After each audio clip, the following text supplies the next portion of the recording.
Olá, criptomaníacos!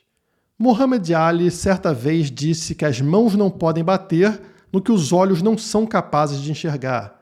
Portanto, se você quer lutar contra a máfia, é melhor que você faça isso de forma que ela não consiga te enxergar, ou você pode terminar com o mesmo destino de Tiradentes. É sobre isso que falaremos logo após a vinheta.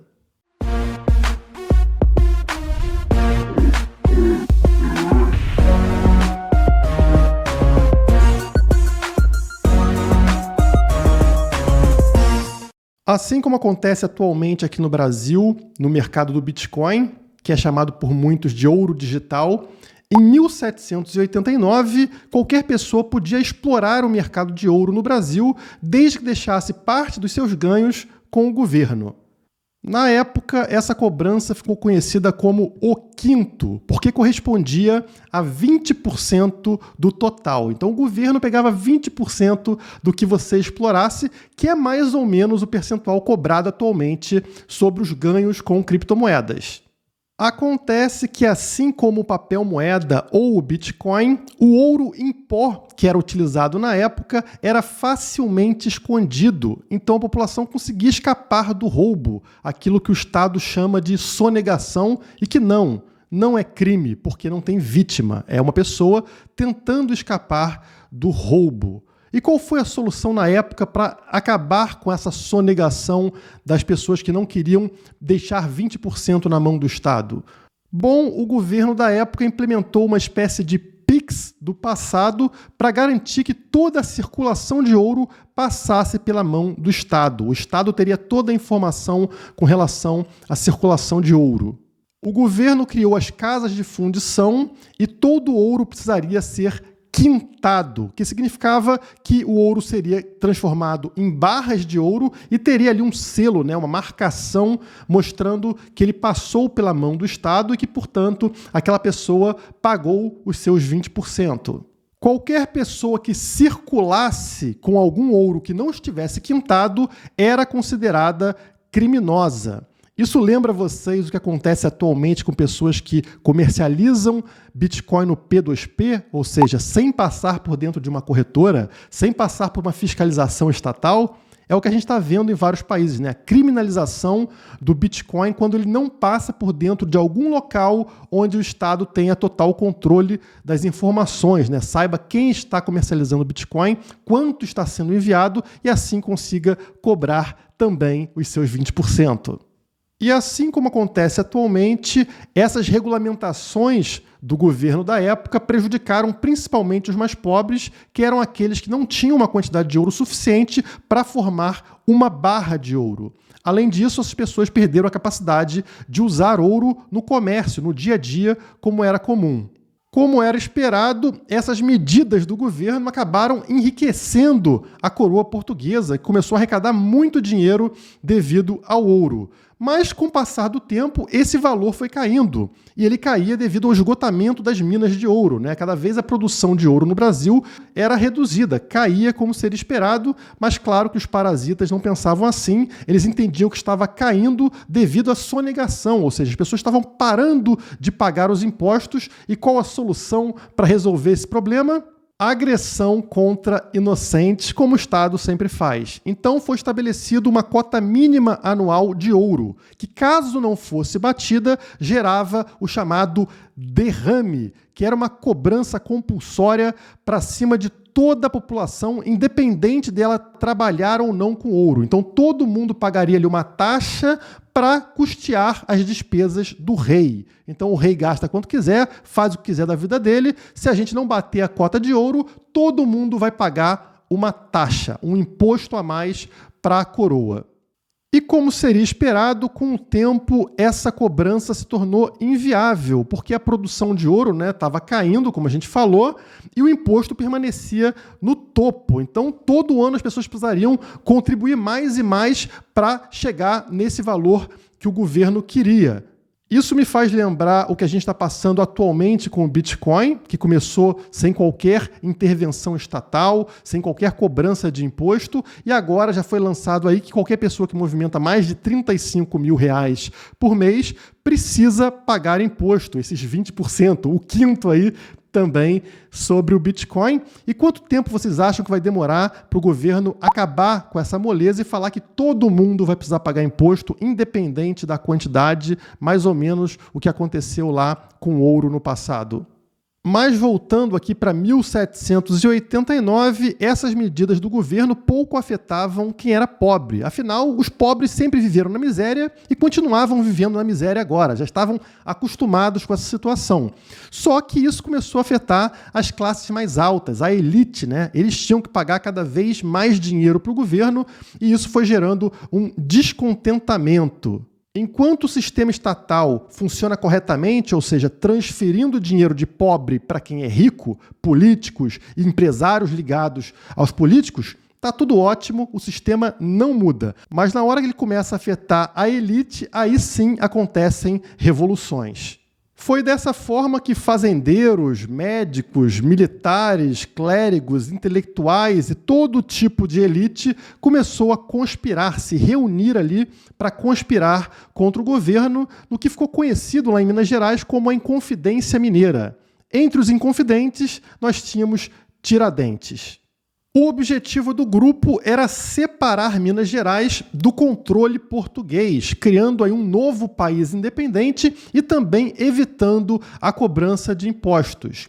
Isso para o povo seria excelente, né? Menos dominação, menos impostos naquela região, o povo provavelmente gostaria da ideia. Mas seria péssimo para o governo, para o Estado, porque na época Minas Gerais era a maior produtora de ouro do mundo. Então é por isso que você tem várias cidades em Minas que começam ali com ouro, né? Tem ouro preto, ouro branco, ouro verde, ouro fino. Inclusive morei em Ouro Fino durante 5 anos da minha vida, né? E várias cidades têm aí essa relação forte com ouro ou com pedras preciosas, com metais, porque realmente Minas Gerais tinham muitas minas voltadas para esse fim. E o Estado não ia querer perder toda essa riqueza, né? Afinal, o Estado age como um fazendeiro. Ele coloca ali uma cerquinha ao redor de uma determinada região e ele quer coletar a riqueza de quem está trabalhando, gerando riqueza dentro desse território. Então, assim como o fazendeiro não quer perder cabeças de gado, o Estado também não quer perder parte ali do dinheiro que ele arrecada, né? E Minas estava querendo sair do Brasil, né? Formar ali um país à parte. E não me entendam mal, separatismo não significa ausência de Estado, né? Acabar com o Estado, que é o ideal. Mas ele é muito melhor do que você ter um Estado grande. Então eu não entendo pessoas nacionalistas, pessoas patriotas que defendem o Brasil. O Brasil deve permanecer junto, unido, porque é isso que o Estado quer. O Estado fez uma lavagem cerebral na sua cabeça para que você seja patriota, nacionalista, defenda com unhas e dentes essa fazenda aí, né? Essa linha imaginária que forma a região chamada Brasil. Isso só favorece o Estado, não favorece nunca o indivíduo. Quanto mais próximo o indivíduo está do parasita, né, do poder, melhor. Você tem que se aproximar da decisão. E você não vai se aproximar da decisão se você tiver um país muito grande. É muito fácil para o político, por exemplo, aumentar o próprio salário roubando o seu dinheiro se você está aqui na tua cidade e ele está lá escondido em Brasília a centenas de quilômetros de você. Agora, se esse parasita mora aqui no bairro vizinho, é complicado ele te roubar sem sofrer uma pressão violenta por parte da população. E é isso que acontece com o separatismo. Então, por exemplo, se ao invés do Brasil a gente tivesse 5 países separados, né, um sul, um centro-oeste, um sudeste, com outros nomes, você estaria mais próximo do parasita, mais próximo do cara que toma as decisões e conseguiria pressioná-lo para tomar decisões favoráveis a você, indivíduo. Aqui, no caso, o Brasil sendo enorme, isso não acontece e é por isso que eles fazem o que bem entenderem lá em Brasília. Mas, enfim, voltando aqui para a nossa história, antes que a revolução ali dos Inconfidentes saísse do papel, ela foi traída por um dos seus membros, que era o coronel Joaquim Silvério dos Reis, que tinha dívidas com o governo e fez uma troca ali, ó. Eu entrego os Inconfidentes e vocês zeram a minha dívida. Bem safado e realmente funcionou. Como consequência disso, Tiradentes, que era o único dos inconfidentes que não fazia parte da elite, foi condenado sozinho à pena de morte. Olha a novidade aí, o Estado ferrando somente quem é pobre. Como forma de servir de exemplo para o povo, Tiradentes foi enforcado em praça pública, depois esquartejado e as partes do seu corpo foram espalhadas por cidades em Minas Gerais, mostrando o que acontece com aqueles que se opõem ao governo ou que não querem pagar impostos. Isso não é nada diferente do que a gente ainda vê atualmente, como, por exemplo, aconteceu com Ross Ulbricht em 2013, quando ele tinha somente 29 anos e lançou uma plataforma de comércio chamada Silk Road. Essa plataforma rodava na Deep Web, portanto ali com pouca visualização estatal, meio que por fora do radar, e permitia que qualquer pessoa vendesse qualquer coisa para outra pessoa, tá? E aí não importa o que fosse. Notem que o Ross nunca vendeu drogas, nunca vendeu armas, nunca vendeu nada de ilegal, ele somente criou essa plataforma e as pessoas eram livres para fazer trocas entre si consensualmente, ou seja, ninguém ali estava sendo obrigado a fazer negociações e claro que entre os milhares de itens que eram comercializados, a gente tinha droga, tinha arma, tinha documento falso e coisas que o Estado não gosta e que atrapalham ali o controle estatal. Qual foi o resultado? Ross Ulbricht foi preso, como seria esperado, e qual foi a pena dele? 2 prisões perpétuas. Porque lá nos Estados Unidos pode dar mais do que uma, Você pode dar várias. Ele tomou 2 prisões perpétuas, ou seja, preso pelo resto da vida, mesmo se tivesse 2 vidas, mais 40 anos. Não sei para que mais 40 anos, mas é assim que o Estado age, para dar um exemplo, assim como fez com Tiradentes, Logo, ele está preso desde que era jovem e vai ficar a vida inteira preso por ter criado uma plataforma que permitia que as pessoas fizessem comércio entre elas sem pagar imposto, sem intervenção estatal e apenas utilizando criptomoedas. Notem, portanto, que o Ross foi condenado por um crime sem vítima, que é uma coisa bizarra criada pelo Estado. Afinal, as pessoas que estavam envolvidas nas transações estavam fazendo isso de forma consensual. Ninguém ali era vítima, Se um vende droga e o outro compra droga, quem é a vítima? Ninguém. Os dois estão querendo fazer essa transação. Então não existe vítima diretamente nessa transação. É claro, se a pessoa consome droga e depois mata outra ou qualquer coisa do tipo, aí sim você tem um crime. Mas na transação entre pessoas não existe qualquer crime, então é um crime sem vítima, um absurdo criado pelo Estado, e o Ross vai passar a vida inteira na cadeia para servir de exemplo, assim como Tiradentes serviu no passado. O interessante da gente observar nesse caso do Ross Ulbricht é que a condenação dele é mais pesada do que geralmente é aplicado a assaltantes, estupradores e até mesmo assassinos. E esses criminosos que eu acabei de falar são muito mais perigosos para a sociedade do que alguém que cria uma plataforma, correto? Isso é óbvio, é evidente.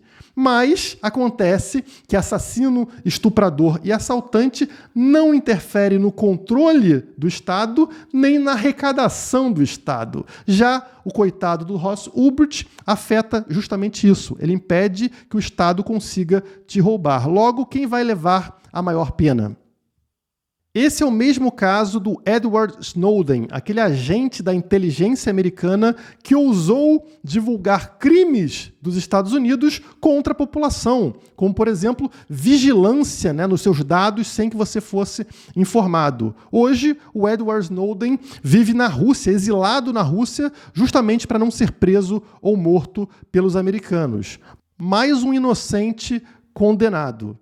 Idem para Julian Assange, o fundador do Wikileaks, que é aquele site que vaza documentos sensíveis dos governos ao redor do mundo para mostrar a verdadeira face do Estado. Esse cara foi obrigado a ficar exilado na Embaixada do Equador até 2019, quando foi finalmente preso. Ou seja, Tiradentes não foi um caso à parte. Todos os anos nós vemos heróis tentando nos libertar das amarras do Estado, evitar que a gente seja roubado pelo Estado, separar alguma região do Estado e, como consequência, eles são presos ou mortos, servindo como exemplo para que outras pessoas não tentem ousar da mesma forma, não tentem ser livres.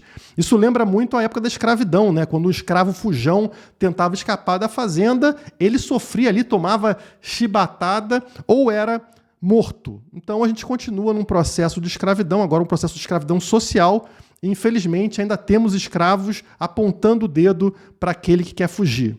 E a minha pergunta aqui é: por que aplaudem Tiradentes? Tiradentes é um herói, mas quando a gente fala de separar o sul do Brasil, né, tem um movimento lá, o sul é o meu país, todo mundo ri.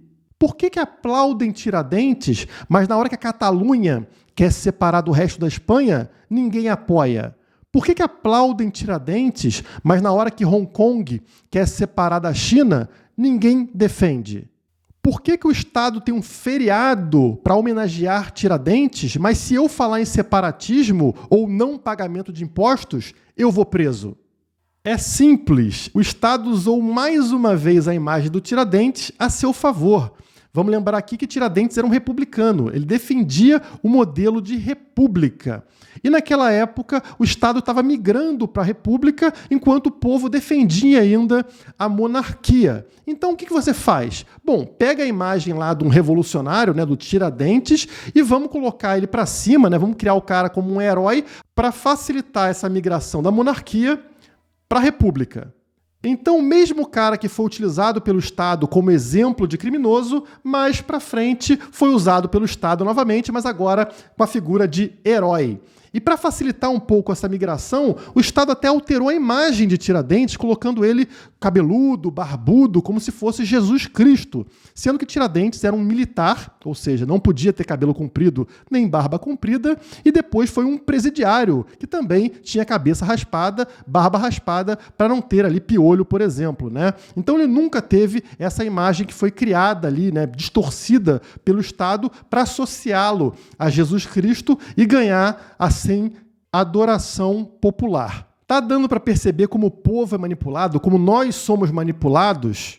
A maior parte daquilo que você acredita gostar ou defender não é natural e sim foi imposta a você por meio de lavagem cerebral estatal. Então a mesma pessoa que vota no Collor, na Dilma, no Bolsonaro, é a pessoa que lá na frente vai derrubar Collor, Dilma e Bolsonaro, dependendo somente do interesse do sistema estatal naquele momento. Se eles querem que você apoie, eles vão lá junto da mídia te fazer votar nesses caras. Mais pra frente, se esses caras não se adequarem ao sistema estatal, eles vão te forçar a derrubar o cara via impeachment, fazendo protesto na rua, por exemplo. Nada disso foi você que escolheu. Você acabou sendo condicionado a fazer isso. Tiradentes foi chamado de bandido e de herói pelo mesmo povo. Tudo depende do interesse de cada época.